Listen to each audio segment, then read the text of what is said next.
생일하면 보통 뭐가 떠오르세요? 아마 대부분 선물이나 케이크, 친구들과의 파티 같은 거 생각하실 텐데요. 오늘은요, 어쩌면 여러분이 생일을 보는 관점을 확 바꿔버릴지도 모르는 아주 독특한 철학 하나를 같이 들여다볼까 합니다. 자, 보통 생일하면 선물을 받는 날이라고 생각하잖아요. 우리 평생 그렇게 알고 살아왔죠? 근데 만약 그게 아니라면 어떨까요? 이 슬라이드의 질문처럼 말이죠. 생일이 받는 날이 아니라 오히려 주는 날이라면요? 바로 이 간단한 질문이 오늘 우리가 탐구할 철학의 가장 핵심적인 부분입니다. 그러니까 이 자료에서 하는 말이 뭐냐면 우리가 생일을 완전히 잘못 생각하고 있다는 거예요. 핵심은 선물을 받는 게 아니라 내가 살아있다는 것, 이 삶 자체에 감사하는 거라는 거죠. 오늘 우리가 이 아이디어를 총 6단계에 걸쳐서 한번 살펴볼 건데요. 처음에는 개인적인 감사에서부터 시작해서 점점 범위를 넓혀서 리더의 의무, 그리고 우주적인 기원까지 한번 쭉 따라가 보겠습니다. 자, 첫 번째 원칙부터 시작해 볼까요? 바로 감사를 표하는 날입니다. 이 철학에 따르면 생일의 가장 중요한 목적은요, 선물도 아니고 파티도 아니에요. 바로 내가 인간으로 태어났다는 그 사실 자체에 감사하는 겁니다. 왜냐하면 이 철학에서는요, 오직 인간만이 생일을 가진다고 봐요. 신이나 다른 존재들은 생일이 없다는 거죠.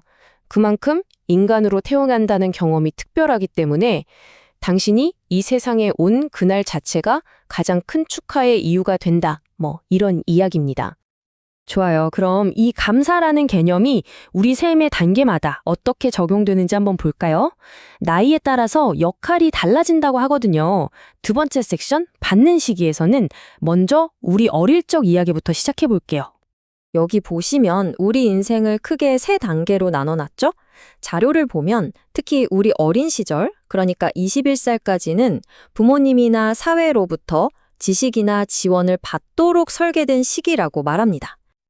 이때는 부모님께 의지하고 가르침을 받고 선물이나 지원을 받는 게 당연하죠. 이때 우리의 의무는 딱 하나, 잘 배우고 잘 성장하는 거예요. 물론 선물을 받는 건 자연스럽지만 진짜 중요한 건 이때 받은 가르침과 보살핌에 대한 감사의 토대를 잘 쌓아두는 거라고 합니다. 자, 그런데 우리가 평생 받기만 하고 살 순 없잖아요? 바로 여기서부터 이 철학이 정말 흥미로워집니다. 우리가 성숙해지면서 역할에 아주 극적인 변화가 찾아온다는 건데요. 바로 베푸는 시기로의 전환입니다. 그러니까 내가 경제적으로 독립하는 그 순간부터 생일의 공식이 완전히 180도 바뀌는 거예요. 이제 생일은 내가 축하받는 날이 아니라 여기 인용문에서 말하는 것처럼요. 나를 축하해주러 온 친구들한테 내가 뭘 베풀 수 있을까? 이걸 고민하는 날이 된다는 거죠. 결국 내 생일 파티는 내가 주인공이 아니라 내 친구들을 대접하고 내 인생에 함께 해줘서 고맙다. 이렇게 감사를 표하는 기회가 되는 셈입니다. 이런 베품이 관계를 더 단단하게 만들고 우리가 혼자가 아니라 서로 의지하며 산다는 걸 확인하는 계기가 되는 거죠. 근데 이 베품의 의무가 여기서 끝이 아니에요. 특히 사회적으로 높은 자리, 그러니까 리더의 위치에 있는 사람들에게는 이게 선택이 아니라 아예 의무가 된다는 겁니다. 네 번째 섹션, 지도자의 베품의 의무입니다. 이 인용문 한번 보세요. 윗사람일수록 더 많이 베풀어야 한다? 아랫사람에게 선물을 기대하는 것은 인생을 실패했다는 증거다. 정말 강력하죠? 이게 바로 리더십의 최종 책임을 딱 한 문장으로 보여주는 겁니다. 진짜 리더는 받는 사람이 아니라 베푸는 사람이라는 거죠. 그러니까 리더에게는 2가지 길이 있는 거예요. 잘못된 길은 뭐냐? 자기 생일이라고 직원들이나 국민들이 선물 가져오기만 기다리는 거죠. 이건 존경심만 잃게 만들 뿐이에요. 반면에 올바른 길은요, 자기 생일에 오히려 팀원들한테 선물이나 보너스를 주는 겁니다. 이게 충성심을 만들고 결국 미래에 더 큰 성공을 가져온다는 거죠. 핵심은 CEO든 대통령이든 진짜 리더는 자기 생일을 주변 사람들에게 보답하는 기회로 쓴다는 겁니다. 아니, 근데 도대체 왜 이렇게까지 베푸는 게 중요하다고 하는 걸까요? 그냥 관계 좋게 지내려고? 이 자료에 따르면요, 그 이유가 단순히 사회적인 차원을 넘어서요, 훨씬 더 근본적인, 바로 우리의 우주적 기원에 있다고 합니다.